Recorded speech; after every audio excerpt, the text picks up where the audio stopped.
Oke semuanya selamat siang, kembali lagi di Lab Advance 1. Oke, hari ini itu kita akan, masuk ke materi home office and branch ya. Eee, aku mau jelasin teori singkatnya aja, tapi untuk lebih lengkapnya kalian lihat di, laboratorium TSM di video yang udah aku kasih di grup. Nah, home office itu adalah kantor pusat dan branch adalah cabang. Antara kantor pusat dan cabang pada dasarnya merupakan perusahaan yang sama. Cuman memang kegiatan operasinya sendiri-sendiri. Ya, nah dalam pembukuan kantor pusat mencatat akun kantor cabang atau branch pada terjadi transaksi antara kantor pusat dan kantor cabang. Jadi transaksi antar keduanya ya, bukan transaksi antar keduanya dengan pihak ketiga gitu bukan, tapi antar keduanya. Nah, itu kantor pusat tidak boleh mencatat akun kantor pusat. Jadi, misalnya nih contoh satu, ini berarti salah karena dia itu mencatat akun kantor pusat, itu nggak boleh. Tapi kalau misalkan gini, dia mencatat akun kantor cabang, itu boleh, itu benar. Nah, yang kedua dalam pembukaan kantor cabang mencatat akun kantor pusat pada saat terjadi transaksi antar kantor pusat dan kantor cabang tidak boleh mencatat akun kantor cabang. Jadi sebaliknya ya, branch juga nggak boleh mencatat branch ya. Jadi jurnal ini salah karena branch mencatat branch dan home office mencatat home office. Harusnya home office mencatat branch, branch mencatat home office gitu.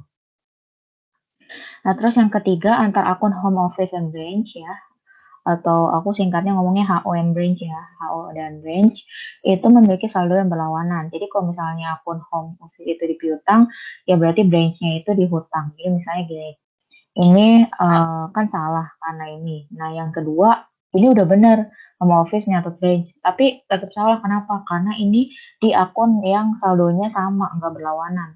Harusnya yang bener gini, satu di kredit, satu di debit. Atau satu di debit, satu di kredit gitu.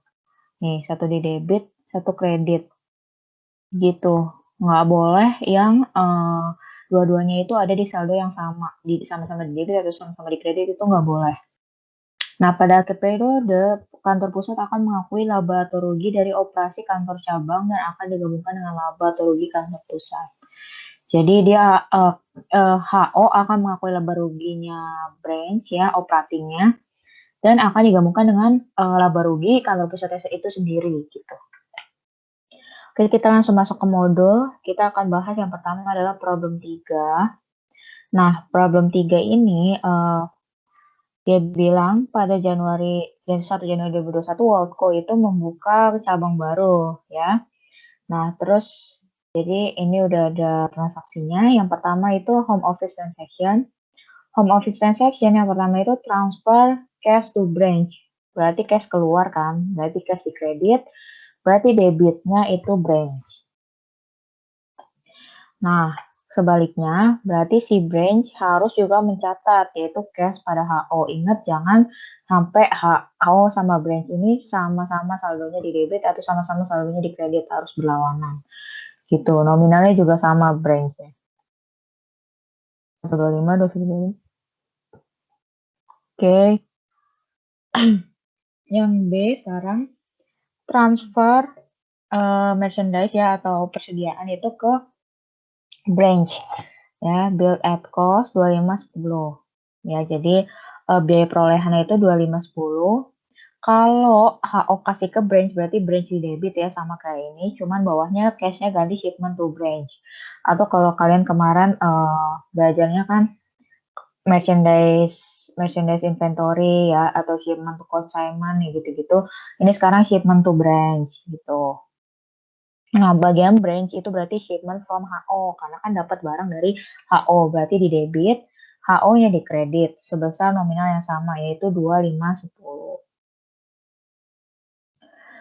Nah, terus yang C, sales on accounts, berarti dia melakukan penjualan secara hutang itu 5250. Karena dia melakukan penjualan berarti uh, tidak dua-duanya. Kenapa? Karena ya dia melakukan penjualan ke pihak ketiga. Berarti karena nggak ada dibilang dengan cabang kan. Berarti dia langsung aja AR pada sales. Sebesar 5250 ya. Sebesar si soalnya. Nah, terus kita lihat di C, di branch ada nggak? oh ada ternyata sales on account juga tapi 3.300.000. Jadi dia juga melakukan penjualan ke pihak ketiga itu sebesar 3.300.000. Berarti kita juga bisa buat AR pada sales sama berarti 3.300.000 tapi nominalnya ya. Karena penjualannya kan beda sama si HO. HO sama pihak ketiga sendiri, branch sama pihak ketiga sendiri gitu. Nah, setelah itu yang D, purchase on account 6125. Berarti dia itu ada pembelian secara hutang. Nah, berarti dia ada purchase, habis itu kreditnya accounts payable ya, jurnal biasa aja. Karena dia juga belum melakukan antar transaksi, dia masih ke pihak ketiga, berarti dia purchase pada AP ya, transaksi biasa, nggak usah transaksi intercompany gitu. Oke, sebesar 6125, ini tinggal ditaruh aja 6125. Ya, ini 6125. Nah, kita lihat juga D-nya ada nggak? Oh, ada juga, tapi dia nominalnya 1125. Berarti jurnalnya sama, purchase AP, nominalnya 1125. Oke, habis itu yang E sekarang, yang E itu collections on account, berarti dia ada pelunasan piutang ya, ada pelunasan piutang 5680 dari si pihak ketiga. Nah itu berarti cash pada AR 5680 gitu ya, jurnal biasa ya cash pada AR. Nah terus yang E, oke ini nggak ada ya, nggak sama ya, bukan collection on account juga. Ini kita kosongin berarti ya, ini nggak ada yang sama maksudnya.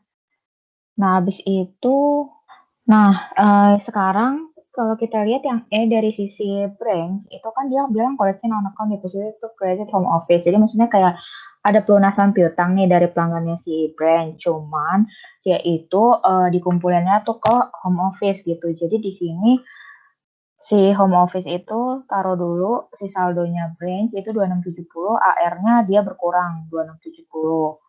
Ya, karena kan pelunasan. Nah, terus dari sisi branch ya, berarti dia buat cash pada HO sebesar 2670. Karena dia kan dapat cash nih. Tapi ada di si home office, berarti home office-nya juga ditaruh di kredit. Jadi dapat cash bukan pada AR, tapi pada home office. Nah, AR-nya itu taruh di sini. Debitnya branch gitu. Dan ingat, branch sama home office itu harus disaldo yang berlawanan. Gitu. Nah, terus sekarang F, itu dia bilang payment on account. Berarti ada pembayaran hutang. Pembayaran hutangnya itu 6.200.000, berarti ya sama aja AP pada cash. Ya, jurnal biasa. Habis itu ada payment on account juga 612500, berarti ada AP pada cash juga. Ya, AP pada cash juga 612500 ya. Nominalnya jangan disamain ya, ikutin soal. Oke, aku langsung aja ke G. Other expense paid 1330. Other expense berarti pada cash ya, pembayaran beban biasa itu 1330. Terus di G dia ada purchase furniture and fixture for cash. Ya udah berarti tulis furniture and fixture pada cash atau mau equipment pada cash juga nggak apa-apa lah. Ya, sebesar 400.000. Yang satu keluar expense, yang satu ini. Tapi ingat, jangan ada akun home office atau branch karena ini beban masing-masing, bukan beban antar perusahaan. Nah, terus yang H, dia bilang si home office itu cash receive from branch. Berarti dia ada dapat cash dari branch. Berarti ya udah cash tambah 2670, branch-nya di kredit 2670. Nah, kebalikannya si HO berarti di debit, cash-nya juga kurang 2670 gitu kurang. Nah, terus jadi ini kan karena dia antar perusahaannya berarti ini harus dua-duanya nulis gitu. Jadi ada si HO nulis, si jurnal, si HO jurnal sama si branch juga jurnal. Dan ingat branch sama HO itu nggak boleh saldonya satu sama gitu. Debit atau kredit harus satunya kredit, berarti satunya debit gitu. Nah, terus yang terakhir itu ada I, dividend paid 500.000. Nah, dividend paid-nya cuma ada di si HO, home office transaction, berarti cash dividend pada cash 15.000. Nah, di branch-nya no entry karena nggak ada hubungannya dengan branch. Terus dia bilang kalau si branch itu ada other expense paid. Other expense paid di 900.000. Itu berarti other expense pada cash juga sama 900.000. Ya, other expense paid. Jadi other expense pada cash 900.000. Nah, setelah itu disuruhnya kan prepare on entries of transaction, include adjustment and closing. Ya udah berarti kita bikin adjustment sama closing juga. Nah, adjustmentnya kita lihat di adjusting data. Ini untuk yang home office dan ini untuk yang branch. Nah, untuk yang adjustment yang pertama itu uh, depreciation of operating asset for the year 59.000. Nah, kalau istilahnya apa ya? Kalau kalian biasanya adjust si depresiasi kan berarti depreciation expense pada akumulasi depreciation. Tapi kan karena sekarang kita tuh tentang home office and branch itu kita masukinnya ke operating expense kalau di lab. Kalau di dosen aku nggak tahu kayaknya sama aja sih. Operating expense pada akum depre itu sebesar 59.000 ya, karena dia operating asset berarti dia operating expense pada akum depre. Nah, terus untuk sisi si branch dia bilang ada depresiasi juga 32.500 ya. 9 sama 32.500. Ya, jadi ini operating expense pada akum DP juga 32.500. Yang kedua ada merchandise inventory. Merchandise inventory berarti kita adjust ke income summary itu 2425. Terus ada merchandise inventory juga, merchandise inventory pada income summary 1175. Lalu ada prepaid expense ya, prepaid expense. Prepaid expense kan biasa kan ya expense pada prepaid expense gitu. Nah, kalau di sini berarti kita ganti aja jadi operating expense gitu. Kalau kalau kalian tahu kan jurnal sebenarnya kan gini ya, kayak misalnya expense pada accrued expense gitu. Nah, kalau yang di sini itu berarti karena di operating ya, operasional perusahaan berarti dia masuk aja operating expense pada prepaid expense 102.500. Nah, terus juga si branch juga 37.500 sama operating expense pada prepaid. Asumsinya dimasukinnya ke operating expense gitu. Terus untuk accrued expense juga sama ya, operating juga pada accrued, operating accrued ya 67.500, terus ada juga 15.000, 67, 15, 67.500, 15. Nah, terus untuk closing biasa ya, closing akun-akun nominal, jadi ada sales, shipment, income summary-nya dikosongin dulu, purchase, other expense, semua expense ya, aku gedein. Berarti sales itu dapetnya dari penjualan dia tadi, yang ini. Habis itu untuk shipment to branch tadi yang awal 2510. Terus purchase-nya juga purchase. Nah, ini aku cepet soalnya ini kan udah sering dipelajarin ya. B24 ini ada expense. Operating expense juga dari operating expense aja ditambahin operating expense, operating expense, operating expense gitu.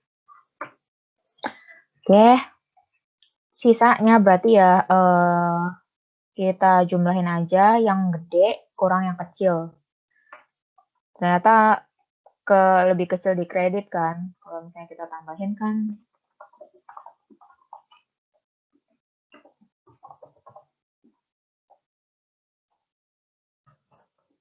7760. Kalau di kreditnya itu 7684 karena lebih kecil di sini berarti taruh di kredit income summary-nya. Sama juga kayak yang branch juga salesnya dari sales. Terus purchase juga dari purchase. Terus operating expense juga dari operating expense ditambahin. Shipment from HO ini. Habis itu the expense. Dan terakhir ya dihitung lagi kayak gini sehingga dapat income summary-nya di mana gitu. Oke, ini untuk yang problem 3, kita akan lanjut ke problem 4.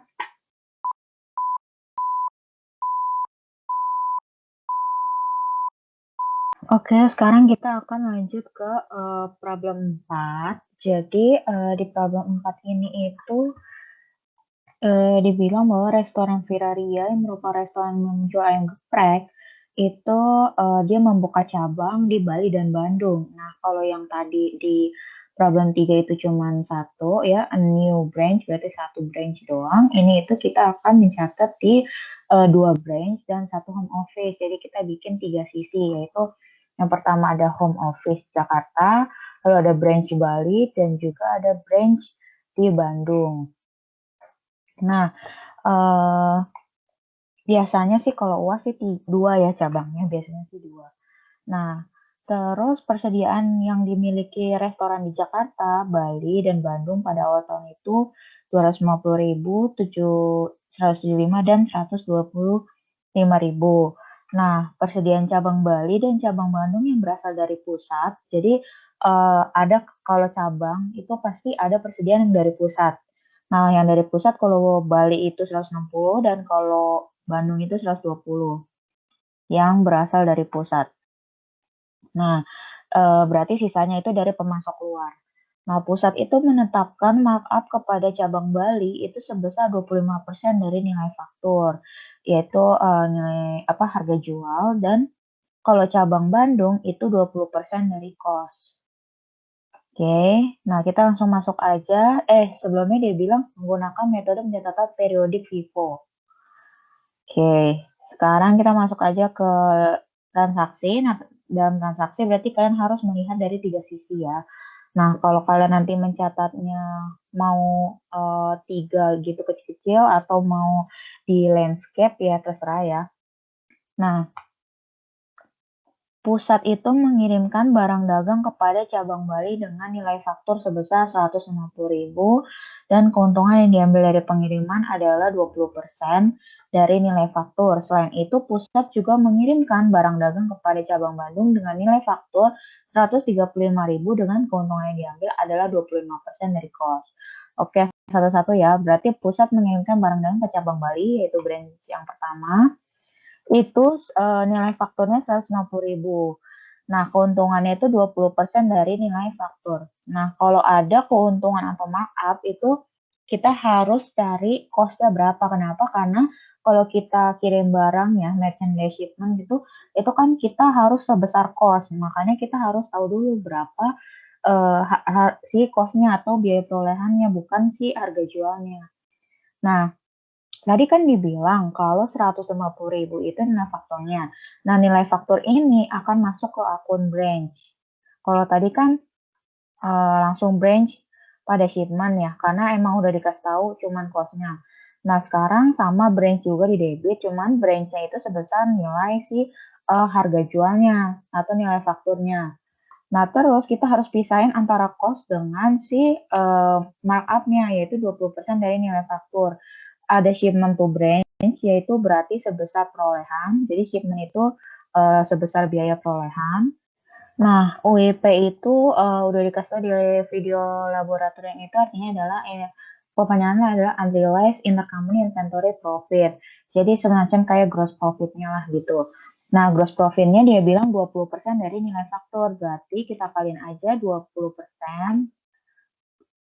20% dikalikan dengan 150.000 ya. 20% kita kalikan dengan nilai faktur atau harga jualnya 150.000. Dapat 30.000. Nah, ya udah selisih antara debit dan kredit itu jadi masih ada di kredit. Nah, itu yang akan masuk kos. Atau kalau kalian mau melakukan perhitungan, ya kan harga jualnya itu 150.000. Terus kurang kos jadi gross profit kan. Nah, gross profitnya ini 20% dari sini. Ya udah berarti ini kan tinggal diselisihin gitu ya. Kayak kemarin-kemarin aja. Pokoknya kalau shipment itu harus sebesar cost. Nah, yang branch ini sebesar nilai jual, harga jual, UIP itu adalah markup-nya. Nah, terus dia bilang juga mengirimkan barang dagang kepada cabang Bandung. Nah, ya udah cabang Bandung juga bikin sama ya. Jurnalnya sama, cuman branch-nya strip Bandung. Nah, dia bilang itu nilai fakturnya 135.000. Berarti 135.000 sama, taruh di branch. Dan dia bilang keuntungan diambil 25% dari cost. Karena dia bilang 25% dari cost, berarti yang 100% adalah cost-nya. Ya, yang 100% adalah cost-nya. Tapi kan kita nggak tahu cost-nya berapa. Caranya adalah si harga jual tadi kita bagi dengan berapa. Kalau misalkan cost-nya 100%, berarti berapa harga jualnya sehingga nanti gross profit-nya 25%. 125% kan, berarti bagi 125%. Jadi 108.000. Nah, baru ininya nanti kita kalikan si 108 ini kita kalikan dengan 25% ya, sesuai soal 25% dari cost. Oke. Nah, terus jangan lupa kita harus catat juga di sisi branch-branch-nya. Kalau tadi branch pada shipment sama UIP, berarti kalau di branch Bali shipment from HO sama home office. UIP-nya tidak usah diakui. Karena UIP itu yang mencatat si home office. Jadi langsung shipment from HO ya. Ini kan dikredit jadi debit. Kalau di branch home office juga dikredit karena branch-nya di debit. Begitu juga untuk si yang di Bandung. Nah, nilainya adalah sebesar si branch-nya ya 150.000. Ya udah berarti 150.000. Kalau Bandung berarti 135.000, 135.000 juga gitu. Kalau kecepatan tinggal dilambatin atau diulang-ulang ya. Nah, nomor 2 itu pusat memberi kendaraan yang akan digunakan untuk kegiatan operasional cabang Bali. Cabang Bali ya. Senilai 150.000 secara tunai dan kendaraan tersebut dicatat pada pembukuan cabang Bali. Kendaraannya dicatatnya di pembukuan cabang Bali. Nah, pembelian kendaraan dilakukan pada 1 Maret dengan umur manfaat. Oke. Nah, pusat itu memberikan kendaraan untuk cabang Bali. Berarti dia akan keluar cash. Ya, dia akan keluar cash dan di debitnya branch Bali. Nah, kendaraannya dicatat sama pembukuan cabang Bali. Berarti si vehicle di debitnya ditaruhnya di cabang Bali atau branch Bali. Gitu. Jadi si home office keluar cash berarti sebaliknya ya branch. Terus vehicle di debit sebaliknya home office. Gitu aja gampangnya. Sebesar 150.000 seperti tertera di soal. Untuk yang si branch Bandung tidak mencatat apa-apa dan jangan ditulis no entry. Karena apa? Karena tidak ada transaksi yang berkaitan dengan branch Bandung. Cabang Bali melakukan pengiriman uang tunai kepada cabang Bandung. Nah, berarti cabang Balinya berkurang cash 100.000. Berarti sebaliknya branch Bandung. Dan di si branch Bali, berarti dia dapat cash dan kreditkan branch Bali. Atau si branch yang ngasih uangnya tadi. Gitu. Pokoknya sebaliknya dari akun normalnya, misalnya cash ya, sebaliknya berarti branch. Atau kalau barang home office ya berarti sebaliknya home office. Gitu aja gampangnya sebenarnya. Nah, jangan lupa siapa yang ngasih uang, berarti cash-nya itu di kredit atau debitnya juga jangan sampai kebalik. Branch-nya yang mana yang ngasih uang gitu. Untuk nominalnya sama 100.000. Oke, sekarang kita ke nomor 4. Nomor 4 itu cabang Bali menerima pelunasan piutang sebesar 70.000 dengan seperempatnya itu merupakan piutang milik pusat. Selain itu, pusat membayarkan utang yang dimiliki cabang Bandung sebesar 80.000, tapi cabang Bandung salah catat. Ya, dia malah nyatetnya itu pembayaran hutang ya. Jadi harusnya kalau jurnal normalnya berarti harusnya kan berarti istilahnya kalau pusat bayar utang berarti kan AP pada cash. Nah, tapi si cabang Bandung malah nyatetnya itu penerimaan piutang, berarti cash pada AR gitu. Jadi salahnya gitulah istilahnya. Cuman ini karena intercompany ya, antar perusahaan berarti harus bedain jurnalnya. Nah, nomor 4 itu yang pertama dulu, cabang Bali menerima pelunasan piutang 70.000. Berarti di cabang Bali itu yang di tengah ya. Nih. Cabang Bali ini cabang Bandung ini home office. Nah, cabang Bali itu dia nerima cash pastinya karena kan dia dapat pelunasan piutang sebesar 70.000, tulis aja dulu 70.000. Nah, dibilang seperempat dari penerimaan punya pusat. Berarti home office-nya itu seperempatnya. Kita kali aja seperempat dengan keseluruhannya. Nah, sisanya berarti piutangnya dia sendiri. Sisanya. Gitu. Kalau normal kan sebenarnya cash pada AR. Cuman ada seperempat yang ada home office. Yang punya home office gitu. Nah, di sisi home office berarti dia akan mencatat branch Bali karena home office di kredit berarti branch-nya di debit karena kan nggak boleh sama ya harus berlawanan pada AR sebesar 17,5 juga. Gitu nih, 17,5 yang ini. Ya, ini sebenarnya di atas dulu juga boleh biar nggak kebalik-balik ya. Jadi ininya kita taruh atas aja biar nggak kebalik kaliannya. Oke. Ya, jadi ini 17,5, ini juga 17,5. Nah, terus untuk yang kedua itu ada pusat membayarkan hutang. Berarti keluar cash ya sebesar 80.000. Nah, asumsinya kantor pusat itu catatnya udah benar. Berarti udah benar nih si pusatnya nih. Branch pada cash udah benar. Dia keluar cash terus 80.000 udah benar. Tapi si branch Bandungnya salah nyatet. Ya, dia malah nyatetnya itu home office pada AR. Padahal harusnya apa? Padahal harusnya itu accounts payable pada home office dong, karena kan accounts payable-nya dia dibayarin gitu. Tapi dia salah.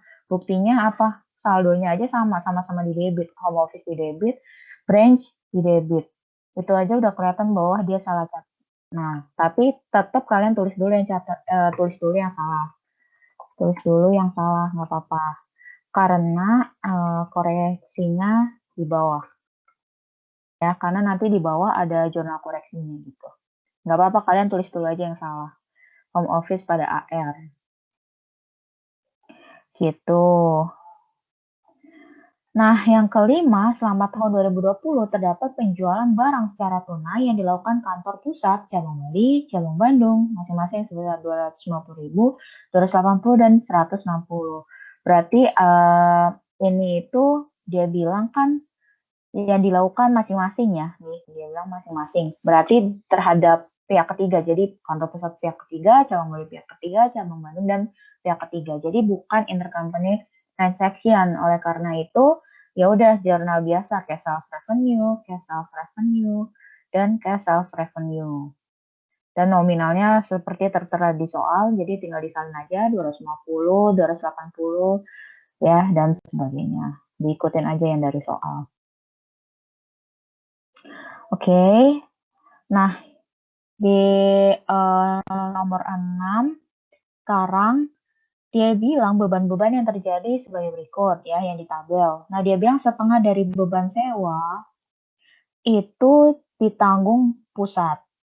Nah, terus beban depre belum mencakup beban yang kendaraan yang 1 Maret tadi. Tadi kan kita nggak ada dapat ini nih ya kendaraan di 1 Maret dengan umur manfaat 15 tahun tanpa nilai sisa ini.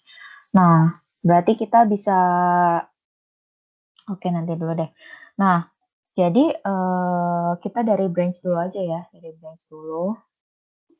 Dari branch dulu, ini dia bilang cabang Bali itu ada beban sewa 40.000, lalu ada juga beban utilitas dan beban depresiasi. Nah, beban sewa itu kan 20.000-nya ditanggung sama home office.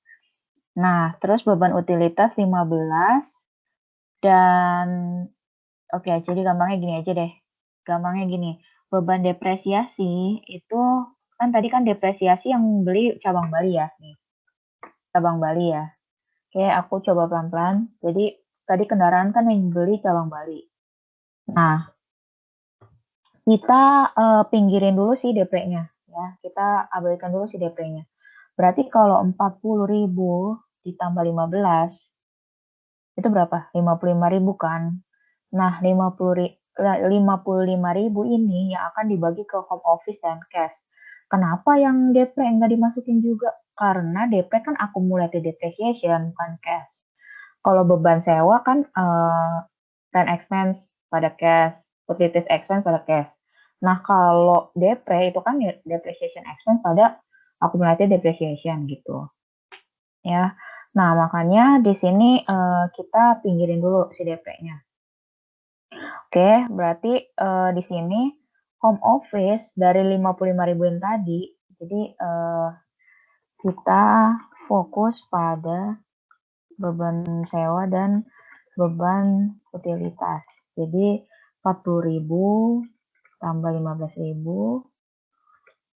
sama dengan 55.000 kan. Nah, 55.000 ini yang nanti kita akan bagi ke dua ini. Jadi home office berarti 20.000 itu dapat dari setengah beban sewa, ya. Berarti sisanya berapa ya? 55 kurang 20, 35 gitu gampangnya ya. 55 kurang 20, 35.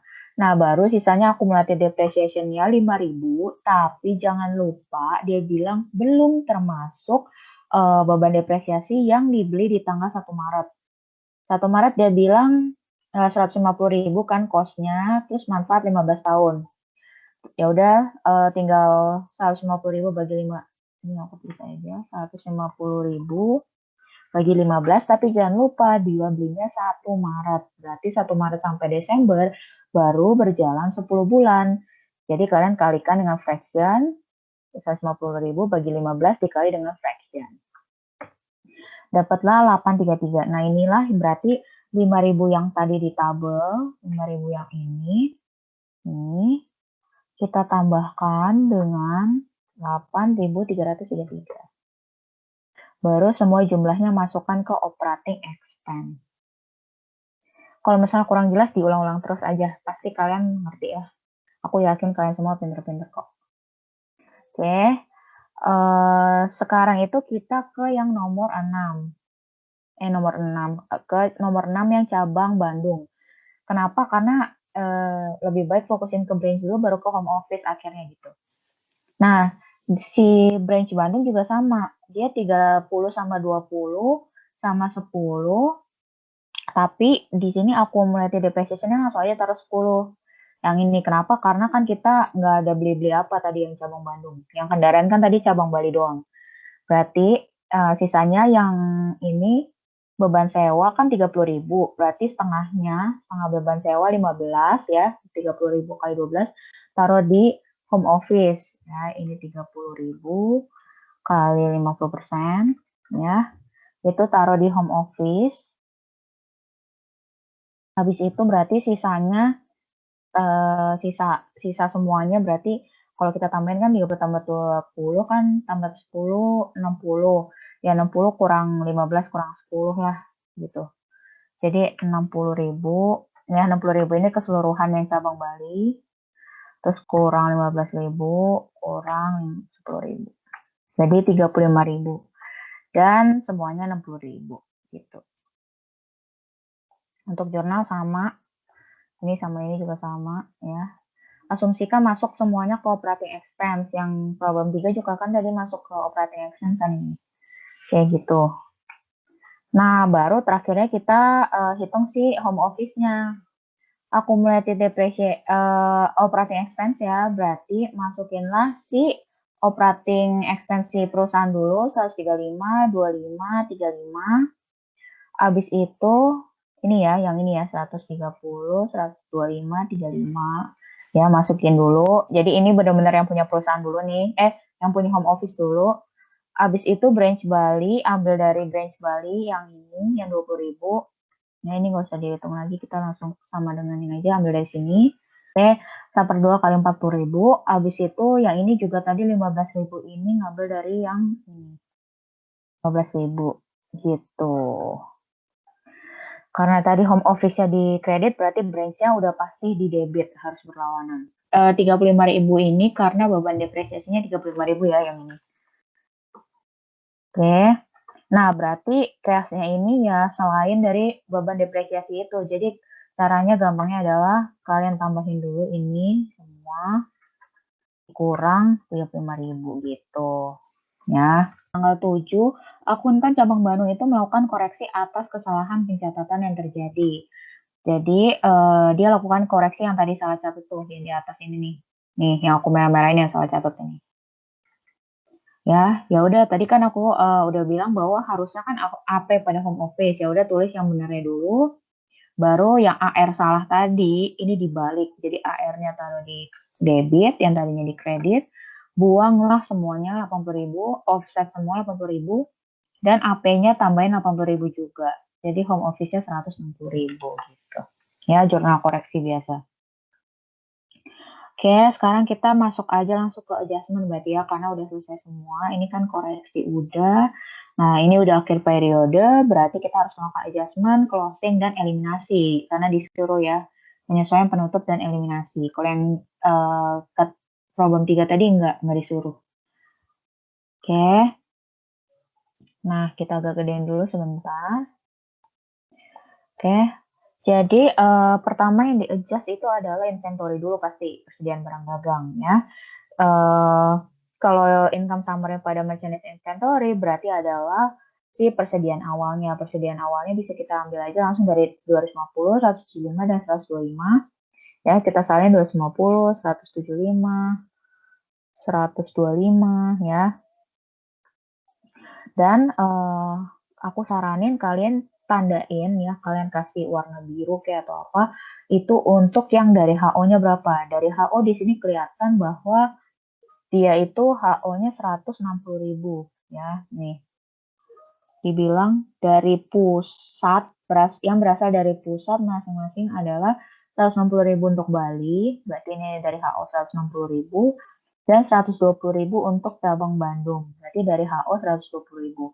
Kenapa ditandain? Karena nanti kalian akan ada pengakuan UIP di bawah. Jadi kalian harus tahu dulu yang mana yang berasal dari home office gitu.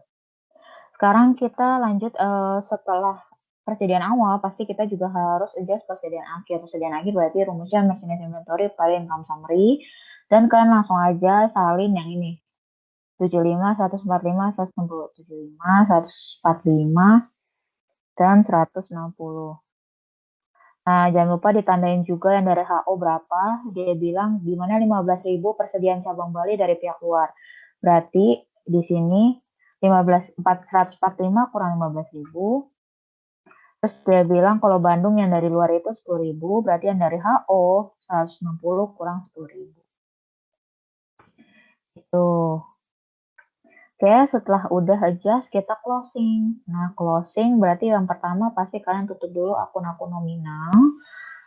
Tutup dulu akun-akun nominal seperti sell, shipment, sama expense. Nih, kita gedein dulu. Jadi, sales tadi berarti ngambil dari sales. Sales yang ke pihak ketiga maksudnya ya. Terus shipment to branch, ya udah ngambil dari sini. Sama juga yang bawah shipment to branch Bandung, ngambil dari shipment to branch Bandung juga. Terus operating expense, tambahin yang ini, operating expense. Dan sisanya masuk ke income summary. Jadi kalian selisihin ini dan ini gitu. Sama juga untuk ini sama ini ya. Jadi kalian tinggal ambil-ambil aja nih dari atas. Shipment from HO dari sini ya. Sama aja sampai sini juga. Oke. Nah, terus yang kedua itu kalian harus melakukan pengakuan income. Ya, di sini aku ada teorinya sebentar. Ya, jadi pengakuan laba rugi dari kantor cabang oleh kantor pusat gitu. Jadi kalian harus mengakui laba rugi dari kantor cabang ya, dari kantor cabang oleh kantor pusat. Oke. Nah, tadi kan income summary-nya dia di mana nih? Di kredit. Ya udah, berarti caranya adalah kita hitung dulu income summary-nya si ininya berapa laba ruginya. Caranya ini aja income summary. Tadi kan ada di mana nih? di debit, ada di kredit, ada kredit. Ingat, kalau income summary itu saldo normal di kredit. Berarti kalau yang di kredit kita tambahin, kita kurangin dengan yang di debit. Dapatlah hasil 31667. Karena lebih gede di kredit, berarti taruh di kredit. Ya, tadi kan yang di kredit kan lebih gede nih. Ini kan buat yang jadi pengurang. Berarti taruh di kredit sih income summary-nya. Nih, taruh di kredit. Nah, untuk yang ini, kenapa no entry? Karena kalau kita kurangin itu sama. Ya, kalau 125, kita tambah 35, itu 160. Dikurang 160, itu 0. Berarti tidak ada laba atau rugi. Makanya no entry. Oke, baru kita akuin branch pada branch income-nya sebesar yang ini aja. Karena yang ini no entry. Gitu. Oke, ini untuk yang untung, nanti yang loss ada di problem selanjutnya kayaknya. Nah, sekarang yang ketiga itu adalah kita harus, ada nggak ya tulisannya di sini? Nah, kita harus mengakui laba yang sudah terrealisasi. Tadi kan UIP apa? Unrealized kan? Nah, kita harus hitung nih berapa laba yang realized gitu. Nah, UIP yang realized itu kita harus bikin semacam kayak perhitungan dulu. Ini sebenarnya yang dibuat sama Cornea, tapi ini aku buat sendiri. Nah, jadi yang pertama itu kita harus hitung si pengakuan dari UIP-nya. Caranya gimana? Beginning kurang shipment kurang beginning tambah shipment kurang ending. Nah, caranya adalah pertama beginning dari si cabang Bali. Beginning dari cabang Bali kalau kita lihat itu adalah 25% dari nilai faktur UIP-nya. Berarti tadi kan kita sales-nya, jadi sales-nya tadi kan 160.000 nih yang dari pusat ya. 160.000 taruh. Nah, terus dia bilang 25% dari nilai faktur. Ya udah berarti 25% kali 160.000. Dapat 40.000. Ya udah berarti sisanya cost. Kalau nggak perlu, sebenarnya ini juga nggak perlu sih, bisa aja asal sama UIP doang. Cuman ini lebih buat perbandingan aja gitu. Kalau kalian kurangin juga, sales kurang cost, itu juga dapat nanti 40.000 gitu. Nah, terus dia kan ada shipment nih. Ada shipment dia bilang yang tabang Bali itu 20% dari nilai faktur. Ya udah, berarti 20%. Tadi kan 150.000 ininya. 150.000 yang dikirimin, 20% dari nilai faktur. Berarti ini bisa, ini kita kali dengan 20%. Dapat 30.000. Berarti sisanya masuk ke cost. Terus endingnya kita asumsinya ikutin persennya shipment. Kenapa? Karena kita metodenya FIFO, ya. Oke, jadi kita asumsinya ngikutin ini. Nah, salesnya ini ngambil dari yang ini tadi, yang kita udah, yang dari HO tapi ya, yang dari HO. Terus untuk UIP-nya kita karena ngikutin si shipment, berarti 20% dari selling, berarti 20% dari sales, misalnya masuk cost. Lalu jangan lupa saat perhitungan ini tambah ini yang ngurang ya, ngurang, jangan ditambah semua, oke? Nah, untuk yang si cabang Bandung itu ada cost sales UIP juga. Nah, untuk yang beginningnya dia bilang itu kan tadi 120.000 yang dari kantor pusat. Terus dia bilang 20% dari cost. Ya udah berarti 120.000, 20% dari cost. Nah, costnya kan belum dikasih tahu. Tapi kalau misalnya salesnya, sales C cost sama gross profit gitu ya, atau UIP deh namanya sekarang. Nah, kalau misalkan 20% dari cost, berarti ini kan 20%. Berarti cost-nya yang 100% dong. Ya, karena dari cost, berarti cost-nya 100%. Berarti ininya adalah 120%. Gitu. Ya. Nah, berarti si cost-nya caranya adalah sales-nya kita bagi dengan 120%. Karena kita pengen tahu 100%-nya itu berapa sih gitu. Dapatlah 100.000. Akhirnya baru kita kaliin 20%, kita kali dengan cost. Lalu, shipment-nya sekarang. Shipment-nya itu tadi dia bilang 135.000 nilai fakturnya, berarti harga jualnya. Dan markup-nya 25% dari cost. Lagi-lagi, berarti kita harus bagi dengan 125% lagi nih, 135.000-nya. Dapat 108, baru 25% kita kali cost lagi. Nah, ini kita hapus dulu. Nah, di sini ada perbedaan. Di sini ada perbedaan. Kenapa? Karena jadi istilahnya gini. Kita kan pakai metode FIFO nih. Jadi istilahnya gini, kalau penjelasannya biar lebih jelas itu. Jadi kita kan pakai metode FIFO nih. Ya, pakai metode FIFO. Nah, kalau FIFO berarti kan pasti yang dijual dulu barang yang beginning. Dan yang stay itu ending inventory-nya kan, ya barang yang baru masuk. Nah, dia kan endingnya ada di 150.000 nih. Nih, 150.000. Nah, dari shipment itu masukin semua yang 135.000 ini. Jadi 135.000 tadi ini kan ada UIP 27.000. Nah, itu masukin semua. Nih, masukin semua yang ininya. Baru ditambah dengan perbandingan, dia kan masih kurang 15.000 nih, ya. Endingnya kan 150.000, shipment-nya udah 135. Berarti masih ada 15.000 kan. Nah, itu ngambil dari beginning. Berarti 15.000 ini kita per si sales kali UIP-nya. Gitu. Kalau masih ada kurang jelas, ditanya lagi ya, nggak apa-apa ya. Oke, semoga kalian paham. Nah, baru masukin ke UIP pada branch income sebesar kita tambahin tadi 44 sama 17 tambahnya. Ya, selalu gini jurnalnya. Terus kita ada branch income pada income summary. Ya, jadi menutup akun branch income dan akan nanti ada pengakuan laba rugi kantor pusat. Jadi ini menutup si akun branch income dulu.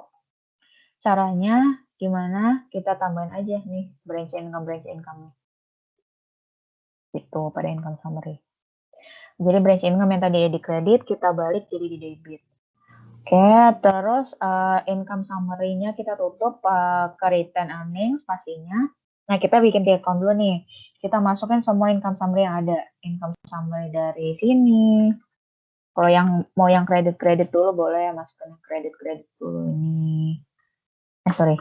Terus ini masukin kredit dulu. Oh, ternyata 456167.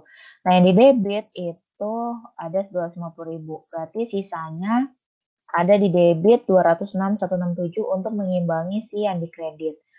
Karena ada di debit, berarti kita taruh di debit 206.167 dan kita tutup ke return earnings. Gitu. Oke, sekarang yang terakhir elimination. Nah, elimination ini kita akan mengeliminasi akun HO dan branch, yaitu home office pada branch. Udah kita hitung semua akun home office dan branch. Nah, kalau home office dan branch itu yang ini aku udah tulis yang di debit itu malah yang dikurang. Ya, jadi kalian kalau yang kredit kalian tambahin ya ini ini tambah. Nah, kalau yang si N15 berarti berkurang nih ya, berkurang. Dan sisanya tambah ya. Pokoknya yang di debit yang dikurang. Nah, kalau branch berarti kebalikannya. Yang di debit ditambah, yang di kredit yang berkurang gitu. Sama yang di branch Bandung juga. Nih. Ya, pokoknya semua akun yang ada nama itunya. Gitu. Dan ini harus balance nih. Kalau misalnya nggak balance antara si branch 2 ini sama ini berarti ada salah gitu. Nah, terus mengeliminasi si UIP dari shipment, ya ini dulu boleh, tapi kalau mengeliminasi UIP dari persediaan awal dulu juga boleh. Ya, persediaan awal itu yang ini. Nih. Ini sama ini ya, UIP beginning dari branch 1 dan branch 2. Nih, habis itu kita eliminasi UIP dari shipment ya. Gini jurnalnya, shipment to branch, UIP sama shipment from HO. Tapi karena kita ada 2 cabang, kita buat 2. Oke, shipment to branch, UIP-nya kita ambil dari yang tadi. Mana tuh? Nih, ini 30.000. Habis itu shipment from AO-nya juga ambil dari sini. Sebenarnya tinggal ini terus dibalik sih. Jadi shipment ini itu jadi di debit, ini jadi di kredit gitu. Tapi kita ininya si branch-nya tadi kita eliminasi ke shipment from HO gitu. Jadi tadi 150.000, tadi kan branch pada ini sama ini. Nah, itu tinggal dibalik tapi branch-nya ganti shipment from HO. Gampangnya gitu, gampangnya. Cuman sebenarnya bukan kayak gitu konsepnya. Cuman biar ingetnya gampang tuh kayak gitu gitu. Jadi ini dibalik, branch-nya ganti shipment from HO. Gitu. Ini juga begitu. Oke, yang terakhir inventory N, dua-duanya sama. Jangan lupa taruh dalam kurung IS-nya karena dua-duanya sama, makanya kalian harus tambah keterangannya. Yaitu 55.500, ini dapat dari si endingnya. Ini tambah ini. Ya, ini tambah ini. Jadilah si inventory ending. Gitu deh. Oke, memang agak susah nih. Makanya kalau ada yang bingung ditanya aja ya. Feel free untuk kalian tanya apapun. Terima kasih yang udah menonton. Jangan lupa untuk dicatat. Dan mohon untuk dicatat yang ini ya, yang AHON Bridge yang problem 4. Kenapa? Karena ya biar sekalian kalian belajar gitu. Kalau yang problem 3 ini kayaknya nggak kayak gini gitu kalau ujian. Kayaknya bakal kayak gini kalau ujian gitu. Oke? Buat nilai tugas kalian juga. Ya, selamat lebaran dan sampai bertemu di pertemuan berikutnya.